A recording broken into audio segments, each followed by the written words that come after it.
사무엘상 9장입니다. 오늘 계속해서 사울과 다윗의 관계를 공부하도록 하겠어요.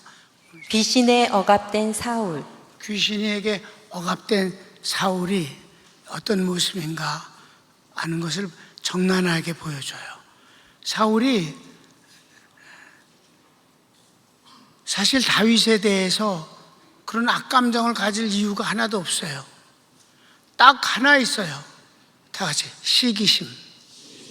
시기심이 정말 얼마나 나쁜가를 잘 알려주는 장면이에요. 시기심은 귀신이 역사할 수 있는 제일 좋은 환경입니다.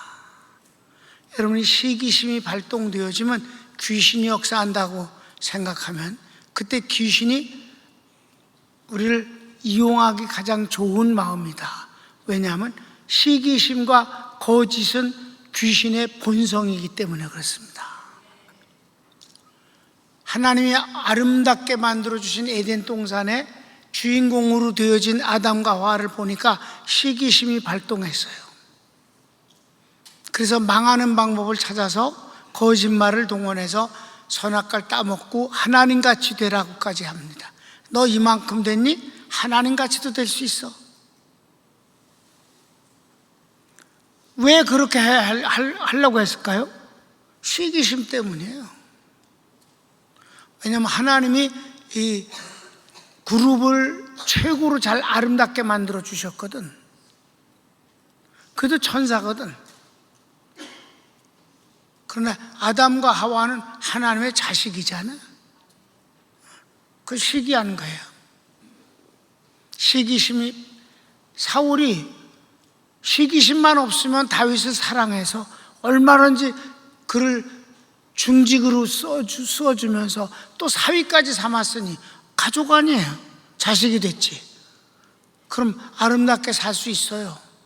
그런데 딱 하나, 사울이 죽인 숫자는 1000여, 그리고 다윗이 죽인 수는 만만이라는 이 한마디 때문에 그럼 저놈이 차지할 수 있는 건 왕자리뿐이 더 있겠는가?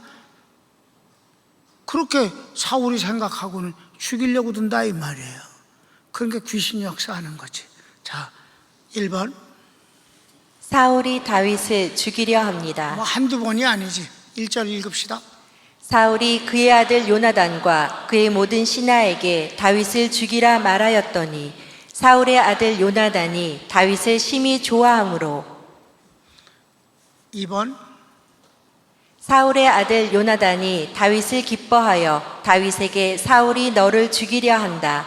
그러니 숨어 있으라. 내가 진행되는 상황을 내게 알려주겠다 합니다. 사울이 죽이려고 하는 걸 알고 아들 요나단이 다윗에게 아무래도 우리 아버지가 널 죽이려고 한다 지금 명령을 내렸어. 그러니까 앞으로 어떻게 진행되는지 걸 한번 보자. 그리고 그 상황에 따라서 내가 알려줄 테니까 위험하면 도망가거라. 이런 식으로 얘기를 했어요. 성경을 읽읍시다. 그가 다윗에게 말하여 이르되 내 아버지 사울이 너를 죽이기를 꾀하시느니라. 그러므로 이제 청하노니 아침에 조심하여 은밀한 곳에 숨어 있으라. 내가 나가서 내가 있는 들에서 내 아버지 곁에 서서 내 일을 내 아버지와 말하다가 무엇을 보면 내게 알려주리라 하고. 3번. 요나단이 사울 왕에게 다윗을 변호합니다. 아주 정확하게 말을 해요. 다윗이 뭔 잘못했습니까? 아버지한테 얼마나 충성된 신하입니까? 그가 골리앗을 죽였기 때문에 나라가 망하지 않지 않았습니까? 그가 뭘 잘못했습니까? 아버지 골치 아프면 악기 연주해주고.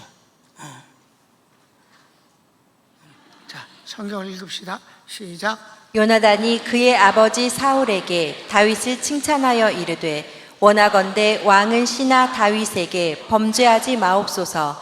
그는 왕께 득죄하지 아니하였고 그가 왕께 행한 일은 심히 선함이니이다.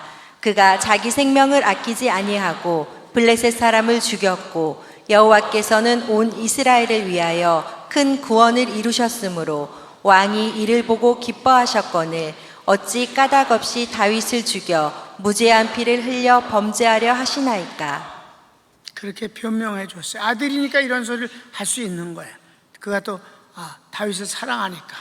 그래서 4번 사울이 요나단에게 맹세하여 다윗이 죽임을 당치 않는다 하니 요나단이 다윗을 사울에게 인도하여 전처럼 섬기게 됩니다.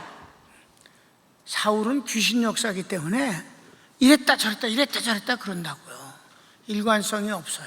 귀신이 역사하면 막 발작 일어나면 다윗을 죽이려고 창을 던지기도 하고, 그러다 또 제정신이 돌아오면 다윗한테 날 용서해라, 다시는 안 그러겠다 내 아들아, 이런 걸 가리켜서 뭐라 그래?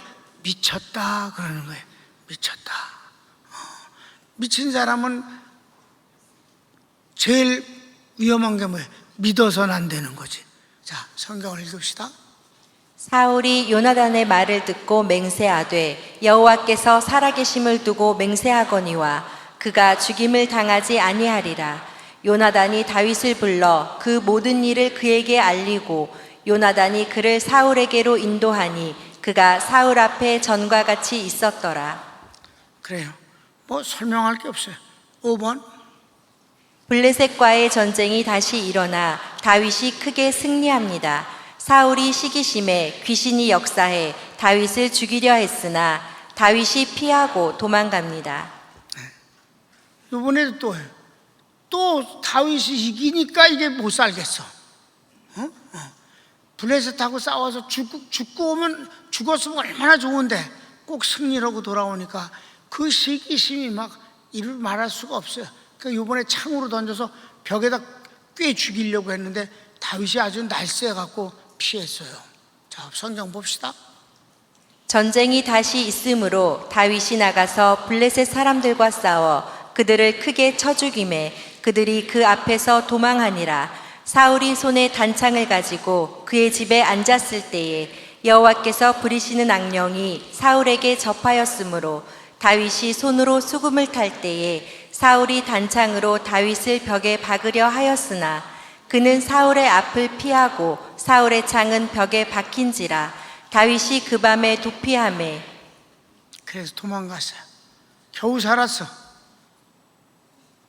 그래서 6번 사울이 다윗의 집에 병사를 보내 죽이려 할 때 미갈이 다윗을 창으로 내려 피신시키고 침상에 다윗이 누운 것처럼 위장하고 그가 아프다 하니 사울이 침상채 가져오라 하여 위장이 드러납니다.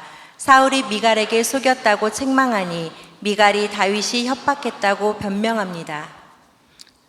뭐 숨어있는 복음이 없어요. 그냥 사건이니까 그냥 읽으면 돼. 성경 읽읍시다. 사울이 전령들을 다윗의 집에 보내어 그를 지키다가 아침에 그를 죽이게 하려 한지라. 다윗의 아내 미갈이 다윗에게 말하여 이르되 당신이 이 밤에 당신의 생명을 구하지 아니하면 내일에는 죽임을 당하리라 하고 미갈이 다윗을 창에서 달아내리매 그가 피하여 도망하니라.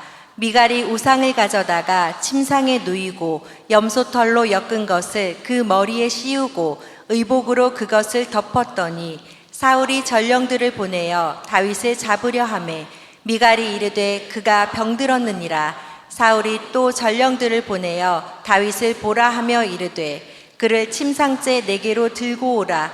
내가 그를 죽이리라. 전령들이 들어가 본즉 침상에는 우상이 있고 염소털로 엮은 것이 그 머리에 있었더라. 사울이 미갈에게 이르되 너는 어찌하여 이처럼 나를 속여 내 대적을 놓아 피하게 하였느냐. 미갈이 사울에게 대답하되 그가 내게 이르기를 나를 놓아 가게 하라. 어찌하여 나로 너를 죽이게 하겠느냐 하더이다 하니라. 그래서 다윗은 피해갔어요. 여기 다윗과 사울 사이를 이렇게 보면요, A급과 F급의 싸움이야. 거기다가 영적으로도 뭐 완전히 성령이 역사하는 거하고 귀신이 역사하는 게 결과야 뻔한 것 아니겠어? 그런데 왕이라는 위치는 진짜 권력, 세상 권력이라는 건 언제나 그런 거예요, 여러분. 그래서 기독교는 언제든지 세상 권력에서 핍박을 받게 되는 거예요. 자, 큰 2번 성령님의 도우심으로 다윗을 보호하심. 하나님께서 성령님을 통해 다윗을 보호하시는 장면이 여기 나옵니다. 아주 강권하심이 나와요. 1번. 다윗이 도피하여 사무엘에게 가서 라마 나요세 거합니다. 18절 읽읍시다. 다윗이 도피하여 라마로 가서 사무엘에게로 나아가서 사울이 자기에게 행한 일을 다 전하였고 다윗과 사무엘이 나요스로 가서 살았더라. 라마 나요시라고 불러요. 큰 거 안에 작은 나요스는 어떤 작은 그 장소예요. 그래서 2번. 사울이 이 사실을 알고 체포하기 위해 사자들을 보냈으나 그들이 성령에 감동되어 예언을 하고 2번, 3번을 보내어도 같은 일이 일어납니다. 사울이 가서 잡아오라고 사람을 보내면 이것들이 성령에 감동되어서 예언을 하고 안 와. 그래서 이것들이 왜 안 오냐? 두 번째 보내도 또 이것들도 또 성령에 크게 감동되어서 막 예언을 하고 그러면 안 와. 세 번째 또 안 와. 사울이 지가 직접 내려가게 되는 거야. 자, 이거는 이제 우선 본문을 읽읍시다.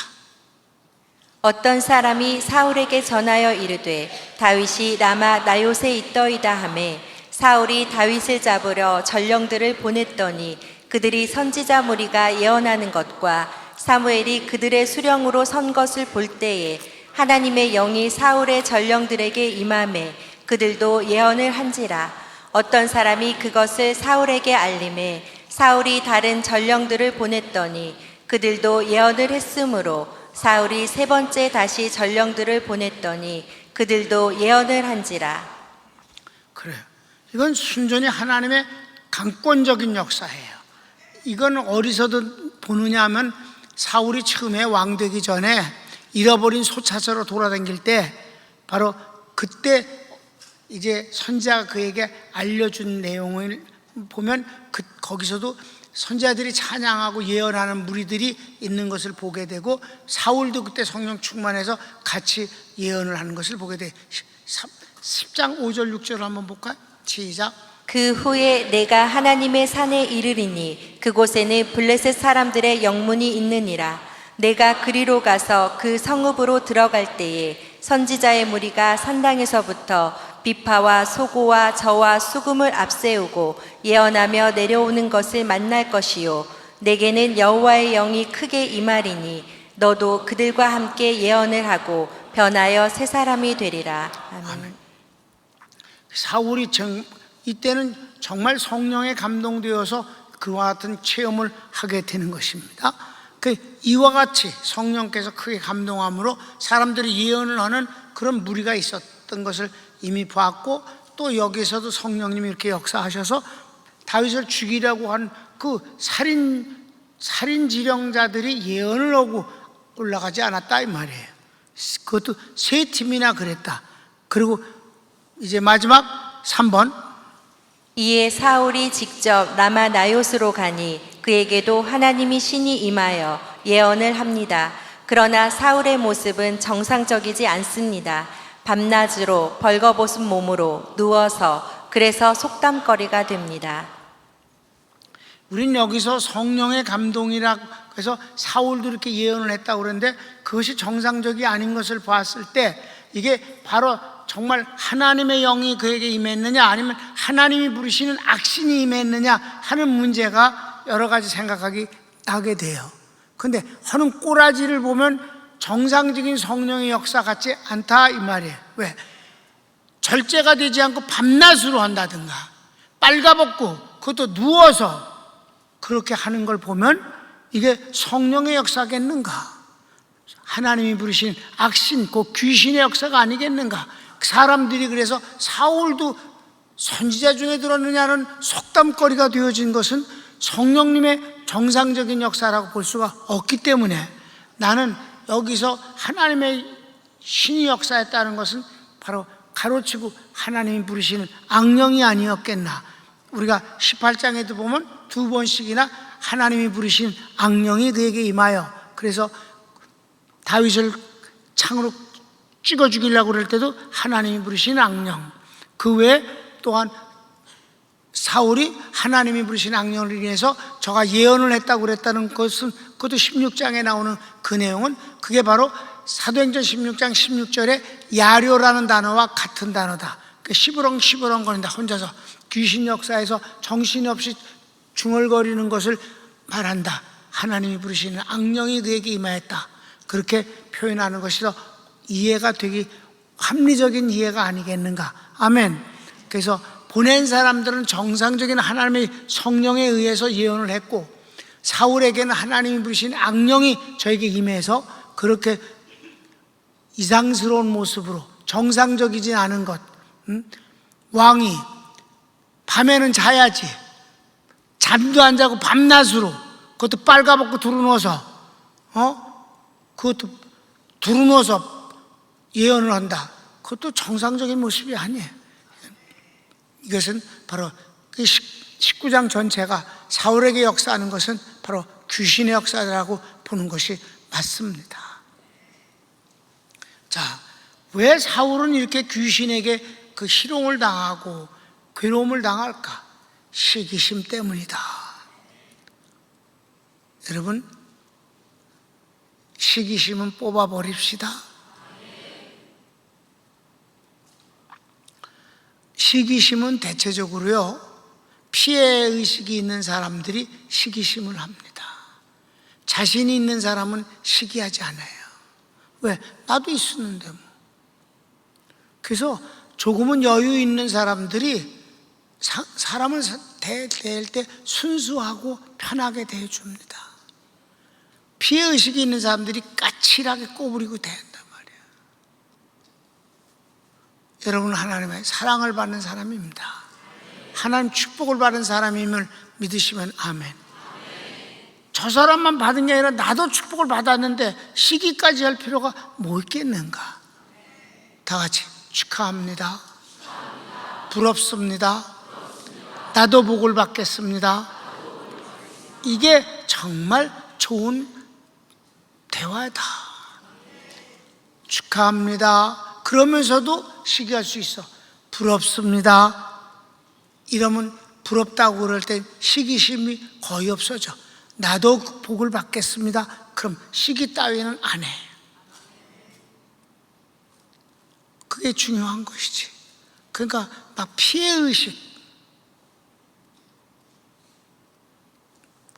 피해의식은 베타의식이 생기고, 베타의식 속에는 반드시 시기심이 도사리고 앉아있다. 시기심은 그가 망하길 바래요. 그건 하나님의 축복의 마음과는 거리가 멉니다. 한 번 더 하자. 축하합니다. 부럽습니다. 나도 복을 받겠습니다. 아멘. 그게 참 좋은 거예요. 정 속상한 것들랑 그냥 같이 놀지 말어. 불편하게 그렇게 하지 마. 그냥 편안하게 살면 되는 거지 뭐. 여러분, 너무 격차 나는 거 억지로 맞춰서 하려고 그러지 마. 그거 불편해. 그냥 비슷한 사람끼리 친하게 지내면 되지 뭘 그래. 격차가 너무 심하면요, 친구하기 힘들어요. 왜? 맞춰가기가 힘들다고. 그쪽은 자연스러운데 이쪽은 너무 부담스러워. 그래 안 그래? 있는 쪽에서도 보면 뭔 말을 하기가 조심스러워. 이 말을 하면 저 사람이 어떻게 생각할까? 이러면 저 사람이 어떻게. 이거 어려워. 그냥 끼리끼리 놀아. 그냥 편하게. 그 시기하는 것보다는 그게 더 나아. 아셨습니까? 교제는 넓은 의미에 얇게 하는 건 풍성하게 넓게 해. 근데 깊게 교제하려면 너무 차이 나지 않게 피차가 편하게 사귀는 게 좋아. 아멘? 그럼 아예 그 시기를 안 하고 상대방이 전혀 편안하다면 그건 괜찮아. 근데 그건 보통 기술, 보통 솜씨가 아니거든. 그 마음이 그건 보통이 아니거든. 그러니까 그저 뭐라고 안 그래도 신경을 쓰게 한다거나 그것도 어려워. 그럼 뭔 얘기를 못해. 뭔 얘기를 그러냐고. 난 그런 거 생각도 못 한다고. 이런 얘기한 사람이 참 힘들잖아. 그래 안 그래 여러분? 그냥 비슷하게 놀아. 그냥 비슷하게. 억지로 맞추려고 하지 말고. 그게 더 좋아. 그리고 크리스찬들은 대화가 무슨 물건 사고 그러는 게 대화가 아니잖아. 우리가 주님의 은혜가, 이 은혜에 대한, 하나님의 은혜와 사랑과 축복에 대한 것은 격차가 없잖아. 이도 받고 저도 받는 것이고 다 똑같이 받잖아. 하나님의 은혜를 나누는 데는 차별이 없는 거니까. 아멘. 그러니까 우리가 대화를 뭘 하느냐가 중요한 거예요. 세상 것 대화를 하면 그건 힘들어. 성도들이 얼마든지 그리스도 안에서 대화를 할 수 있는 거니까 좋잖아. 그러니까 교회는 사회성이 많은 차이가 나도 아무런 문제가 없이 교제할 수 있는 축복이 바로 교회입니다. 아멘. 내가 아까 얘기한 게 끼리끼리 노는 것은 세상 친구 말이야. 세상 친구. 세상 친구는 그렇게 격차 나는 사람하고 억지로 사귀지 말라는 말이야. 아멘. 세상 친구, 세상에 밖에 나가서 교제할 때는 그저 비슷한 사람이 어울리는 게 편안하다 이 말이야. 그런데 교회 내는 교제가 주님을 중심으로 하는 것이니까 문제가 없는 거지. 교회 내에서 무슨 옷 갖고 반지 갖고 그런 것 때문에 위화감을 갖거나 그것 때문에 잘난 척 하거나 그러진 않지 않냐 이 말이에요. 교회는 그리스도 안에서 누구나 같이 어울릴 수 있는 것이 복이 아니겠는가? 그러면 이거 복 축복에 손을 모으세요. 사랑하는 주님, 이렇게 금요 기도회에 성도들이 와서 하나님 말씀 듣고 기도의 제목을 받습니다. 오늘은 사울이 왕이면서도 일반 백성 못지않보다도 더 불행스럽습니다. 그 좁아 터진 마음 때문입니다. 그는 다윗을 시기해서 일생을 다윗을 쫓아다니다 비참하게 죽습니다. 아들까지 죽입니다. 딸도 불행하게 만듭니다. 시기심은 가장 졸렬하고 좋지 않은 마음입니다. 거기다가 귀신까지 역사합니다. 주님, 우리 마음에 주님의 사랑과 평안함과 자신감을 주소서. 내가 준 축복을 받았다는 사실을 언제나 시인하게 하옵시고 감사케 하옵소서. 남이 받은 축복을 인하여서 내가 고민할 게 뭐가 있겠습니까? 내가 하나님 축복을 받으면 되는 것이지. 그렇게 여유 있고 감사하면서 넉넉하게 살게 하옵소서. 그래야 사랑할 수 있습니다. 그래야 자신감이 있습니다. 예수님의 이름으로 축복합니다. 아멘.